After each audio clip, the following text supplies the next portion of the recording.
I'm sure you have lots of nemesis, but who is one of your baseball nemesis? Well, I think nemesis. Yeah, Jim Bowden ended my career. I mean, it was an intentional. Can you tell that story for people? Because, by the way, we are going to talk about Jim Bowden, and I'm really excited to see what y'all think about his power rankings. But Look, for people who haven't heard it, tell a story. My career was probably ending. If you want to go to Baseball Reference, you'll see that it should have been over maybe even before Jim Bowden ended it.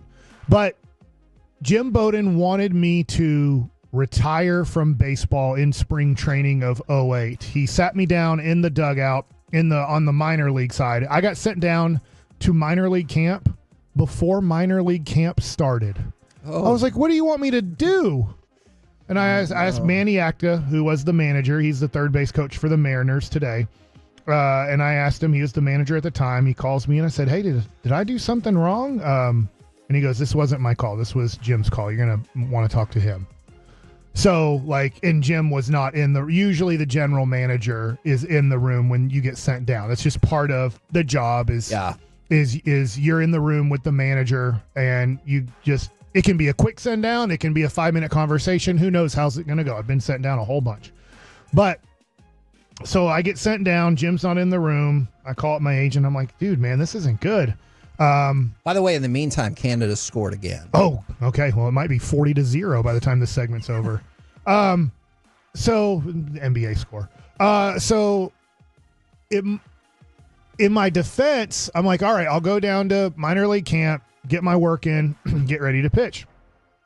A few days into minor league camp, when it starts, Jim Bowden calls me into the dugout where there's nobody in this dugout, and he says, hey, I was thinking about you. And I really think you were good on TV last year with ESPN and everything you did. And I was like, oh, okay, it's great. And he goes, what do you think about being on our pre and post game show? And I was like, man, that would be something I'd really like to do when my career's over. He's like, no, I'm asking you to do it this year and to stop playing baseball. And I was like, man, I trained. Like, I want to pitch this year. I still think I can pitch. And that's pretty much when the conversation ended. He said, okay.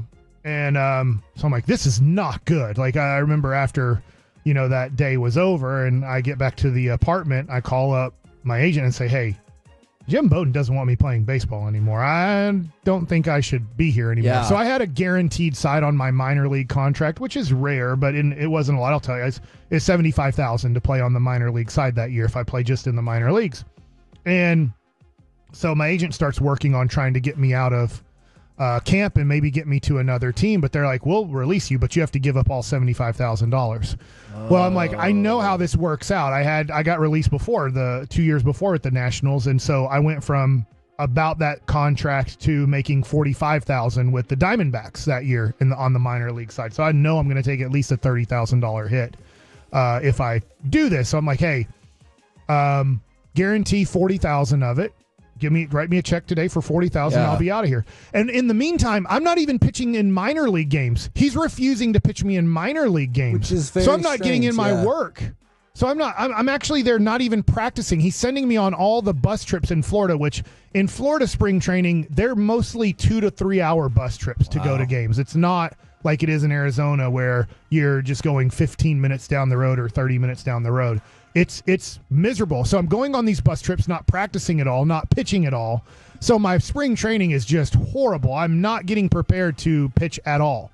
And so near the end, I'm like, hey, they're like, we're not releasing you. And here's what we think we might want to do too, because they're trying to push me into like just taking a release. Yeah.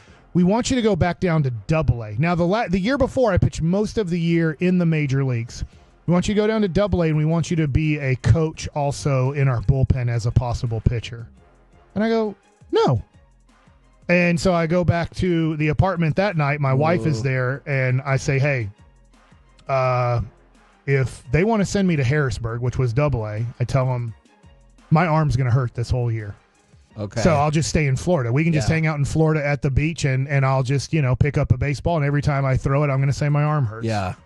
I mean, there's no way to prove. That's the thing about, certain injuries and I was like, I don't want to do this, but I'm like, I'm not going to Harrisburg to AA and being just because you felt like you were. I was like, that's I get what you're trying to do. You're just trying to run me out of the team. So anyways, they send me to Columbus, Ohio, to AAA. They are not pitching me a lot at all. I'm in the bullpen. I'm not starting. I was a starter the year before for the Nationals for most of the year, but I did do well at the end of the year. Relieving was horrible as a starter at the end. But I can tell I am not a priority. They do not care about me, treating me like crap. My wife has almost a miscarriage where she's in the hospital. In Columbus, like she's just there. She cannot go back to the apartment. She almost lost our child, who's Jake now, who's 16, almost 17 and healthy. And so Tim Foley, manager, treating me absolutely horrible, but intentional. Because then I find out, like, how probably do I know? On behalf of Bowden, I guess. Yeah. So how do I know all of this and all these things? Well, at the end of the year, as my agent's trying to maybe find me a job for the 2009 season, he gets told by another general manager. He goes, "You know why your guy got screwed over last year?" And I was thinking, like, yeah, Bowden told him to treat him like crap. So I mean, Tim Foley was just doing what Jim Bowden told Tim Foley to do, and so that's. And then I did not have a good year. Yeah. Believe it or not, when they don't train you at all in spring training and then they pitch you like twice a week at best in random times, guess what? You're probably not going to succeed. Right. And so, unfortunately, that was my last year of playing baseball. I still love the 9 innings, but I mean, it couldn't have been a worse year from a perspective of how somebody would actually treat you as a human being. But it was all through Jim Bowden. So that's why Jim and I might not really like each other too much. So I understand all of that. You might like just this one specific opinion from Jim Bowden. So he put out his preseason power rankings. Now, to the surprise of probably nobody, at the bottom of the list, White Sox are 30, Marlins 29, Rockies 28. Like you get those are the three teams that we all pretty much know are going to be bad. Exactly. He's got the Astros at 11, the Red Sox at 8. And I believe he's got the Mariners down a little bit lower. Let me double check. Like as a good team, or what do you mean when you say lower? Like a higher number? No, I'm sorry. Worse off than that. Yes. Sometimes it gets confusing. No. I'm totally with you about that. But what I really wanted to talk about, the Mariners are 13, by the way. Okay. The Texas Rangers. They look better on paper, but I get like what Jim's doing on paper. I'm like, I just can't rank them as high as I see them on paper.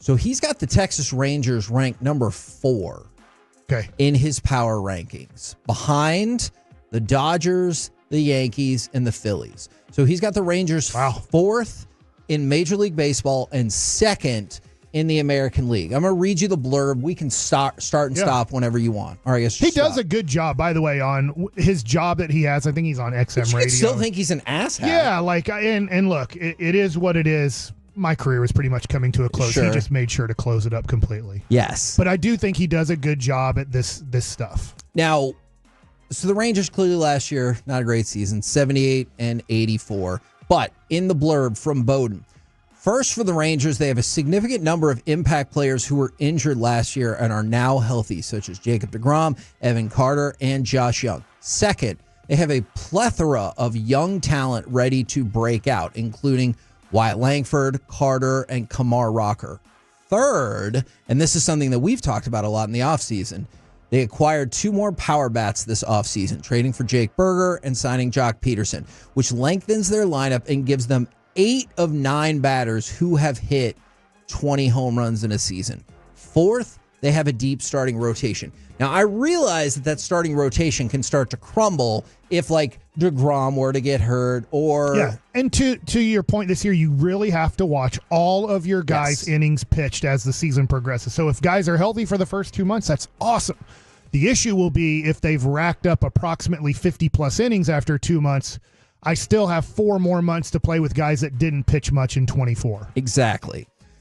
Now, you take those 4 factors with the core lineup, again, this is from Bowden, of Seager, Simeon, and Adolis, and it's easy to see the Rangers being formidable again.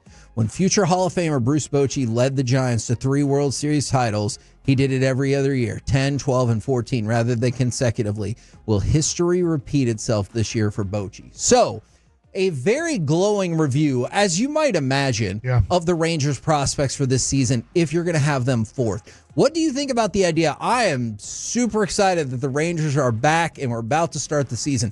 4 does still seem high. It does. And I would agree with Jim Bowden if they had a closer. Okay. If I felt better about the last 3 outs, I think that they could maybe win the most games in the American League. It's hard to believe that you could win more games than the Dodgers this year. To be honest, their depth is insane. Like, if they don't win, I'm serious. If they don't win like 120 games, don't you think that will feel like, that's not so great? Maybe 115? Yeah, obviously you're at right around the record at 115. I would say if they win under 105 games, it would have been a disappointing regular season. I guess because I'm looking at if they go, let's say 107 and what is that, 55? Like that's a heck of a year, but you'd still go, well, I mean, that's about what we thought they would do. Yeah. If they go over 110 wins, then I start going, man, like this is one of the best regular season teams ever, but I get it. Like I get why they are. They got 3 closers, maybe even 4. Yeah, they might use our closer in the 7th or 8th inning. Yeah, so I do like that Jim Bowden has them this high up there. It gets me excited, and I think Jim does a good job at this job. We'll talk more about this as we get closer, but just like kind of ballpark it for me right now. What your like offhand thought would be about the Rangers record now versus if they had Kirby Yates, and I'm specifically going to use Kirby Yates. I have thought about this, and I'm not perfect on this yet. We'll see how spring training goes. I'm projecting the Rangers to win 86 games. Okay. But if they make a good trade, let's say in June-ish for a closer, then I think they can get up to 92. Okay. So if they had Kirby Yates, I would pick them to win. I'll go with 90 just because that gets them back to 2023 for the most part. Right now, I'm just afraid they're going to lose some games that they should have won early on. But I hope I'm wrong. I hope Chris Martin and Garcia and maybe a guy like Church, who's a young guy who you really don't know what he's gonna bring to the table. We were really excited about Mark Church in the past. I was really excited about him. Maybe Teodo goes into the bullpen and starts off as a 5th, 6th inning guy and works his way to a 7th, 8th inning guy. I don't know. There's depth. That's where Jim Bowden and I can see there's depth on different guys you can use. But you have no knowledge of who's going to get the last 3 outs of games, and that's the only thing that worries me. I'd love to know. The Rangers obviously are the best in blowing the most games, but still getting to 90 wins, right? Weren't they 90 and 72? By far the most successful team ever with that many blown saves. So I just go, what's the best team that's ever like made the playoffs record-wise that when they made the playoffs, you're like, dude, like if they only have a 1 or 2 run lead in the 8th or 9th inning, we still have a good chance of coming back. Most of the good to great teams, you look at it and you go, man, if you're losing after 6 or 7, you're in big trouble. Yeah, that is an interesting point.